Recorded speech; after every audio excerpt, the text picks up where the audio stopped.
Thank you everyone for being here today. My name is April Edwards. I'm a senior software engineer at Microsoft.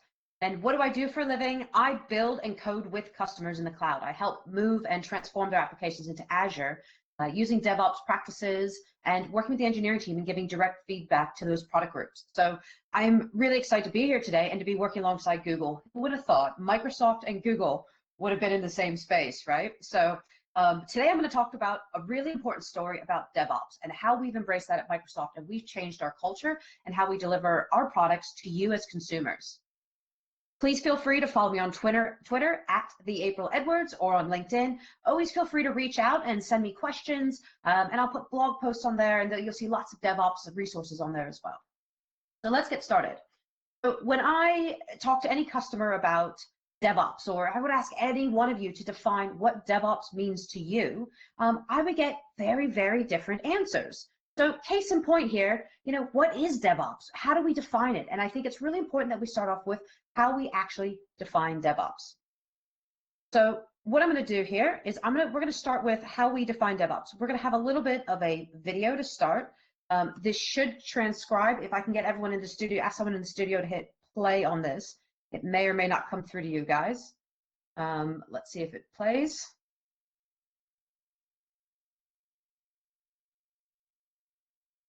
It looks like it's not playing through, so we're going to skip through that. I do apologize.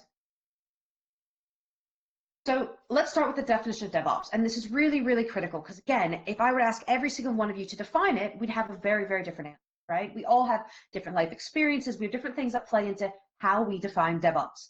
So it's really important we start off with the definition we use at Microsoft. Now, this definition was, it's something we deliver to customers. It's how we speak about DevOps, but it's something we use internally and externally. And we define DevOps as the union of people, processes, and technologies to enable continuous delivery of value to end users.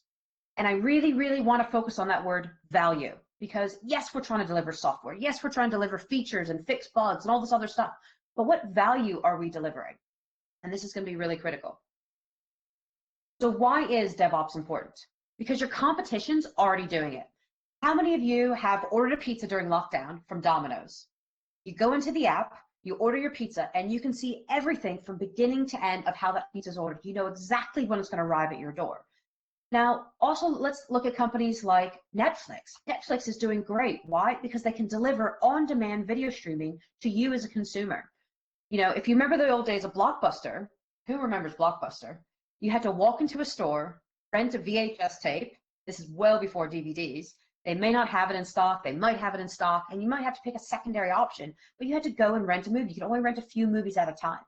Now we can deliver movies to you on demand. So this is why DevOps is important, because you as a consumer love those features and those capabilities, and your competition is already going to be doing this. So think about the industry you work in and think, how is our competitor outdoing us?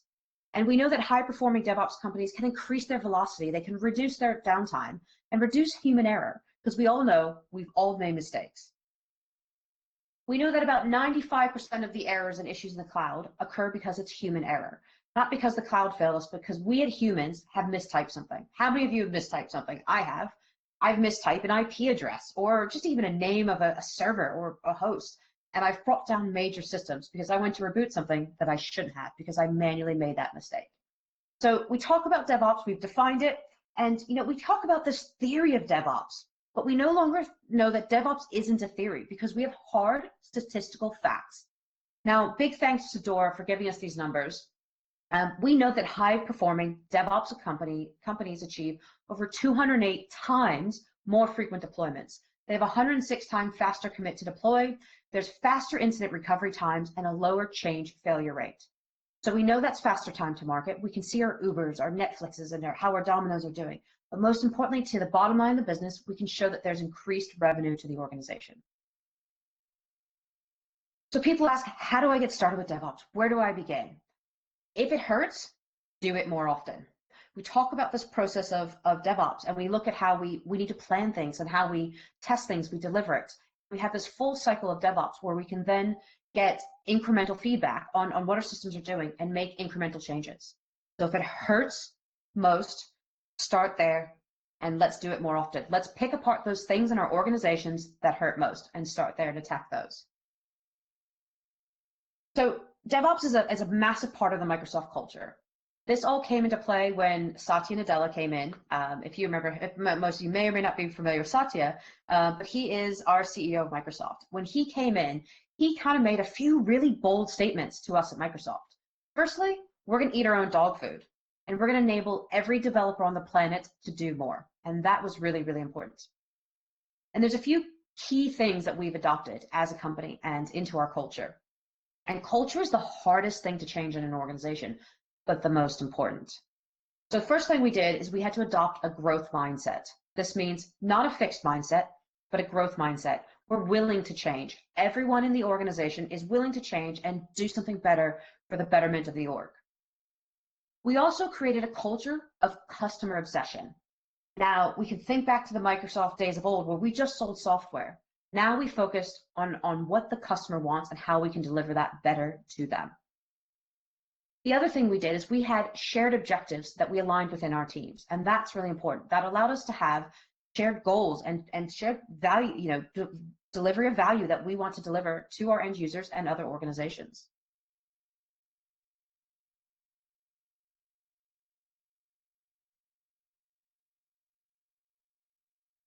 So what have we done throughout our journey of DevOps at Microsoft? So one of the things we've done is we've changed our definition of done. This is really difficult because you think, right, we're working on this project. What's our definition of done? Now with DevOps, that is always changing. So our definition of done continually changes, and we use feedback mechanisms to improve it on the next cycle of our development process. So we had to change what done meant. It didn't mean we delivered a product to you as an end user. Let's say we were delivering Team Foundation Server to you in this version in a box product, here you go. And that was it. Now we deliver a product to you, things like M365 and Azure DevOps, and we're continually improving that product. And you'll see releases to that product every few weeks because we're continuously improving it versus just handing you one box product and leaving you all for it for 3 years with many fixes to come. So part of that was we had to adopt a production first mindset. That means our teams had to kind of own what was going to production, and what we were developing was going straight into production, not just to test and play around with, but knowing this is going to be delivered into our production environment to our customers. And we needed to own that customer response to enable that feedback lifecycle in DevOps. We also had to change how we collaborated, how we developed, and how we delivered this. And we had to build solutions that our customers wanted. We had to own those solutions. But we had to change how our teams operated as well, and that was really important. We had to teach people to build solutions and to own it in production. So there was a bit of a change in mentality in our teams. One of the other things we had to do is, and if you've ever sat in a room with a project and you have, your developers and maybe your operational team and your testers in there, and there's always a security person in the room that says, is this solution secure? Are you putting it in the cloud? Are you putting it on premises? So we had to start enabling security from day one, and that meant from the developers' laptops, not just in the product as an afterthought, but from day one to how we develop and how we deliver. So how does this look for us going forward? So we have DevOps at Microsoft, and the proof is in the pudding. These are some hard metrics of how we use DevOps today. Now I'm in the engineering team, so my team uses Azure DevOps, the product, every single day in our customer project delivery.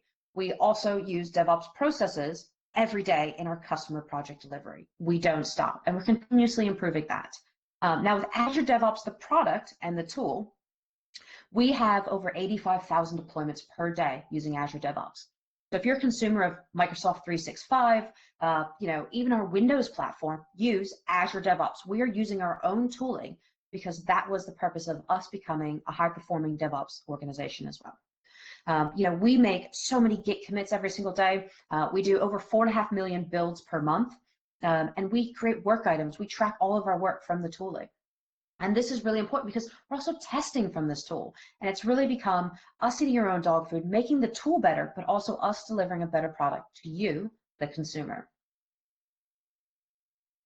So let's talk about the journey, okay? So we talk about Azure DevOps, the product, and we use that internally to deliver DevOps. Now, how many of you have used Team Foundation Server 2005? I'm really sorry. When TFS 2005 came out, it actually took 18 months to develop and to deliver that product. 18 months to develop and deliver that. That's a really, really long development cycle. And when it got released, it didn't even release in 2005. And it was a rough product. It was a really, really rough product. Fast forward a few years, we released Team Foundation Server 2008. So we had an 18-month development lifecycle. Sorry, we had a 3-year development lifecycle in our organization. And then we got a little bit better and deployed TFS 2010, a little bit. Then we deployed in 2 years TFS 2012, and then on to 2013 and 2015. So we had really, really long development life cycles, and this was a problem for us because we were delivering a box product to you as a consumer. You wanted fixes, and let's be honest, Team Foundation Server had its issues, right? And we acknowledge that, we recognize that. So we had to start using our own products, and we did. We started embracing it, and we didn't only want to just deliver this box product to you as a consumer, but we started delivering it from the cloud. So we renamed Team Foundation Server to Visual Studio Team Services, and we have the Visual Studio brand out, and you know, again, we're still developing in that 1-year life cycle of our product, and that wasn't right. So we then start to deliver this online in the cloud using basically our Azure platform. We had a 3-year development life cycle. We got it down to a year, but we needed to find our sweet spot. So what we did is we start testing our own DevOps processes internally. And we came into a 3-week development lifecycle for this product. So when Azure DevOps got launched as a product, it got delivered from the cloud, and we were doing a 3-week development cycle. And 3-week is really what we call our Goldilocks principle. And why 3 weeks? So we had to have a play, and with every organization is different, and maybe you're doing things like big, massive deployments where, you know, you are maybe twice a year updating your software, patching your environment, and we all know that these are epic deployments for your organization. Everyone's on board, everyone's on call. You've called in everyone from the networking team, the ops team, the developer teams, the testing teams, and you get your application ready to deploy and patch, and then everything breaks. And it's usually over a long, you know, kind of bank holiday weekend, and it's not fun, and you dread it. You absolutely dread it.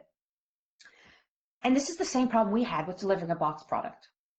So if we look at delivering more incremental changes, right, a much friendlier, more highly performing DevOps organization should do, we would avoid these epic deployments. And that is how we got to the 3-week life cycle and deployment. Now, 3 weeks is our sprint cycle. It doesn't work for every organization, okay?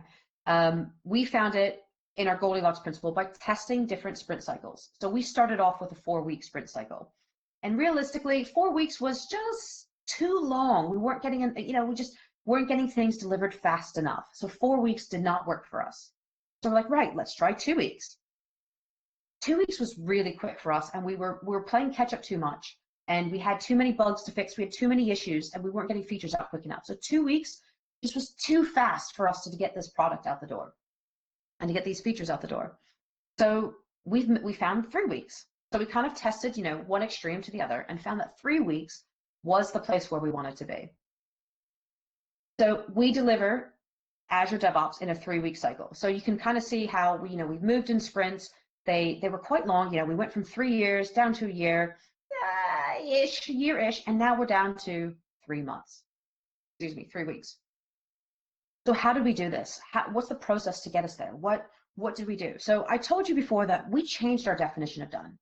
Our products went live and they were in production. And a really important piece of the DevOps lifecycle is, you know, you plan, you deliver this, and then you monitor what your product is doing, what features you've deployed. And that's how we find that value that we're looking to drive for our customers and our organization. So one thing we do is everything's in production and we're collecting feedback, whether that's using monitoring on the operational tools, or we're collecting product feedback from you as a consumer. Because we're customer focused, we want your feedback directly on the product. And if you remember Microsoft days of old, you know, if you had a problem with, you know, Server 2008 or Exchange or SharePoint or anything else, you had to call someone, and you know that person probably resided on the other side of the world, depending on when something broke. And, you know, they help you fix the issue, and you tell them, this stinks. And they just have to kind of shake and nod and try to help, but they were really polite. Now when something breaks, you can give feedback directly to azure.feedback.com, right onto the website. You can give feedback through GitHub. You can open up an issue and put it right there into the GitHub repo for that product. Microsoft has absolutely opened up that door for you as a consumer to give that feedback. And getting that telemetry and information from your environment is super critical. But also having that customer feedback is super critical to having that zero distance approach to your customers. We want to bring our customers in and gain that feedback, and we take that on board. And a lot of customers say to me, you know, I'm working in Azure and I'm building this Kubernetes cluster and I really need this feature. When is this coming GA? When is this going live? And, you know, we do have roadmaps published for everything, and we take that feedback, because the more feedback we get, the more we're going to prioritize that feature. So if you're using, you know, Azure DevOps, and there's something that you really like, you can tell us, and we take that on board. So for instance, if you're already using Azure DevOps, a tool, and you're running your team retrospective, they were going to take out that retrospectives add-in, so you can run your team's, you know, retro from that exact same interface. So they take that on board, and they said, you know what, we're not going to get rid of it because so many people spoke out.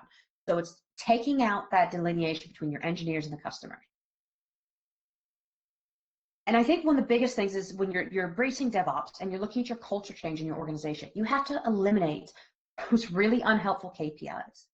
How many of you have sat there, written some code, and you're judged on how many lines of code you're written? And you know, 20 is better than 10. Maybe you're judged by how many bugs you found or how much code coverage. You know, these are really tough things, because you're really burning the midnight oil to put more hours into your team. But what is the value you're driving out of it? Sometimes deadlines slip, and your completion hours slip as well, and that's really tough. We're putting pressure on our teams to deliver something. We're giving them quantity over quality. So we really need to think how we drive that quality piece to our teams. So these are things at Microsoft that we're not measured against. I'm measuring my impact, and is the customer happy? Well, that's really difficult. There are helpful KPIs that I can deliver against.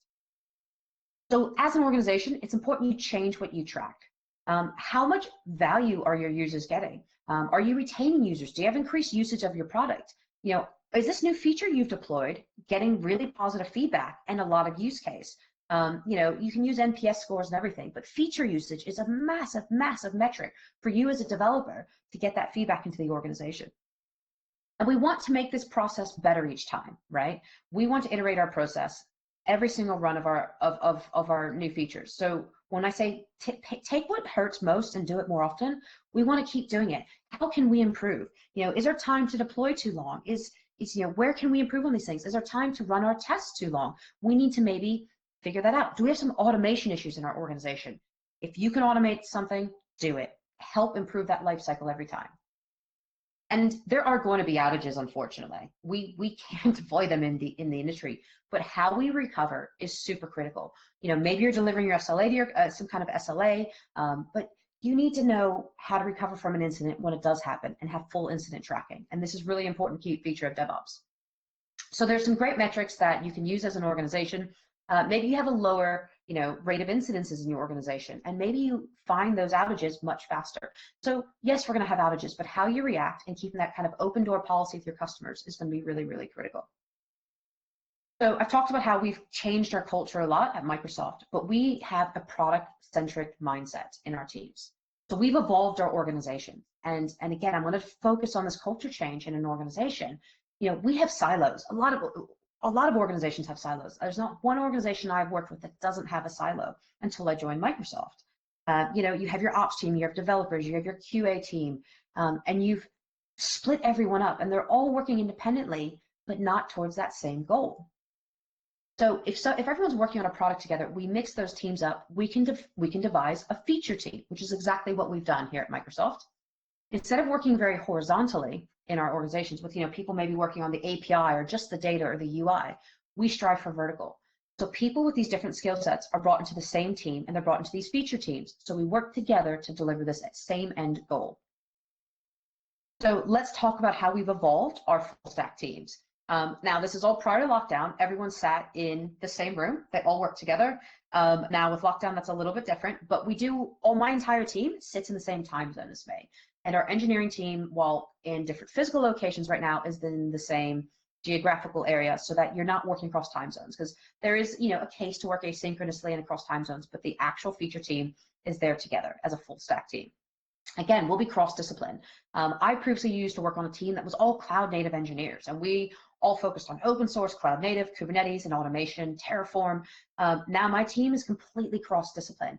So when we redid these teams, we had to get all the different disciplines together.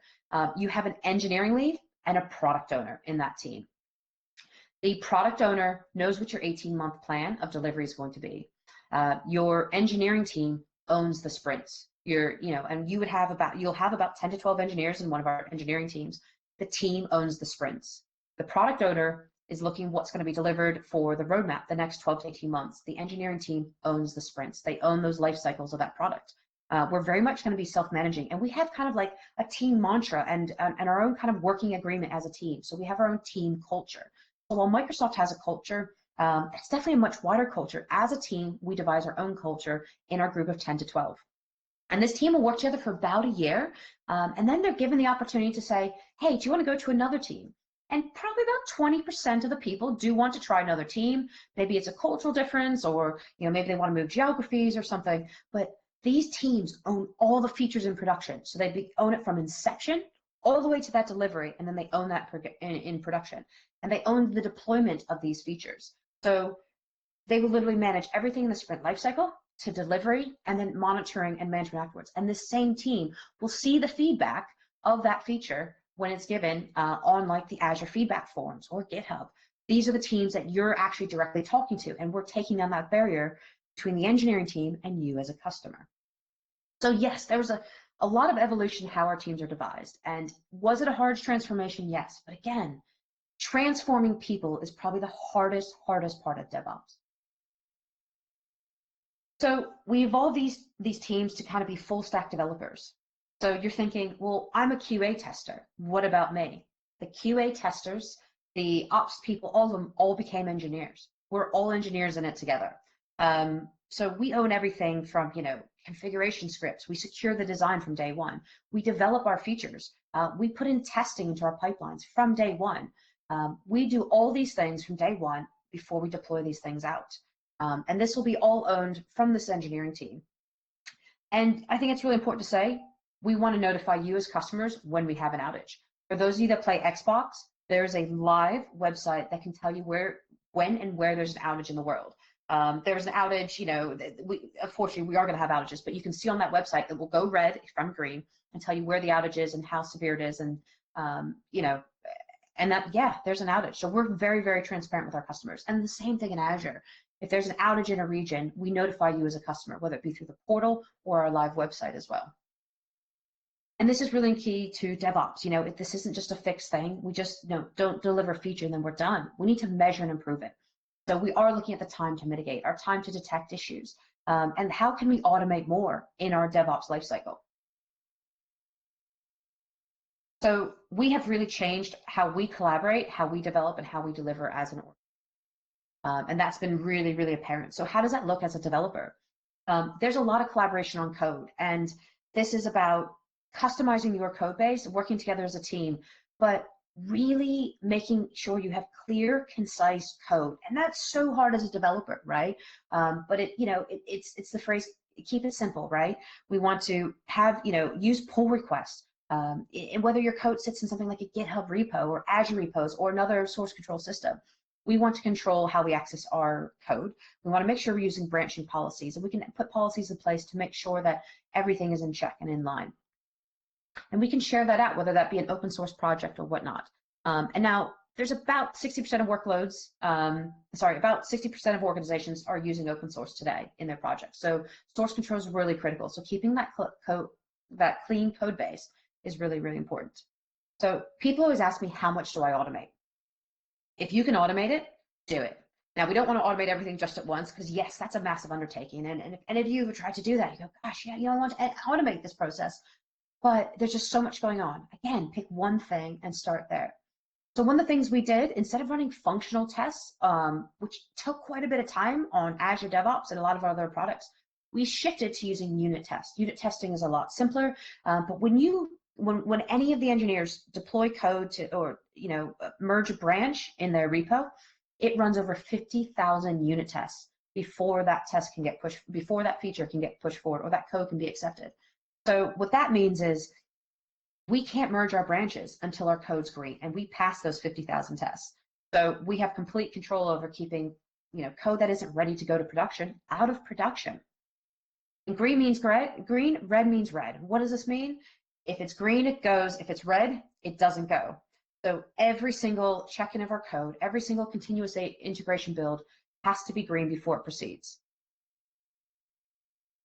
So you can do things like feature flags to expose new releases to your organization. So while we're deploying to production, it might not be something as you as consumer will see. So we use something called feature flags. And feature flags are a fantastic component of Azure DevOps. And they work like in rings. So when I enable a feature flag on my feature, it might go to maybe some internal users into like a canary environment.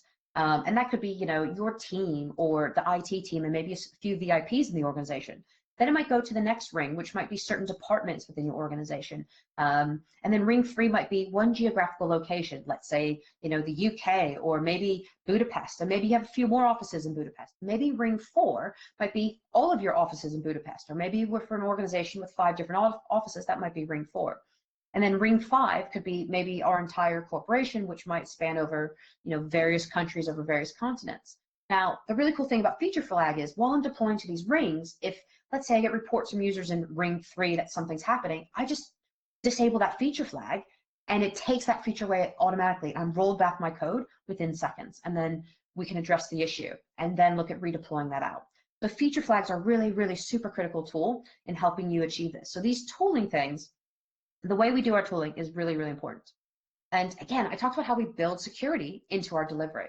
And this is going to be key. There's so many things you can do as a developer, but it starts the moment you clone that code onto your laptop, right? How do you clone your code? Where does your code sit? Are your devices locked down? And thankfully, most of us are all working from home. But if you're traveling around, what happens if your laptop gets stolen? What's the security on your device? But we want to enable developers to do more, and there's so many different tools that can help us do that, whether using GitHub, again, Azure DevOps, etc., or whatever IDE you're using, like VS Code. I want to talk about Azure DevOps a little bit because people talk to me and go, well, I'm deploying to Google Cloud or AWS or on-premises, and Azure DevOps allows for any language onto any platform, whether you're a Java developer, Ruby, Go, .NET, and again, any cloud. It does this with 5 components, and we're going to briefly go over these components real quickly. And it's Azure Boards, Azure Pipelines, Azure Repos, Test Plans, and then Azure Artifacts. So the Azure Boards is kind of like your Kanban style board. It's where we do all of our planning. Our project manager kind of controls everything. We can do all of our tracking and tracing. We can add some monitoring dashboards in there as well. Azure Pipelines is our CI/CD system. So that's our continuous integration, continuous delivery system. And then our Azure Repos is our repository where our code sits. Now, the really good news is that you don't have to use that. You can also use GitHub, Bitbucket, etc. But it does enable you to use that repo within your kind of Active Directory subscription. We also have things like Azure Test Plans, which allow you to build in test plans, and then Azure Artifacts to package things like NPM and Maven. So if you want to work, if you want to move from a waterfall organization to agile planning, we use Azure boards. We have Kanban style boards. We can set up swim lanes. We can track everything kind of from beginning to end. So I mentioned that Azure Pipelines is our CI/CD tooling. And again, you can deploy to on-premises, GCP, AWS, or Azure.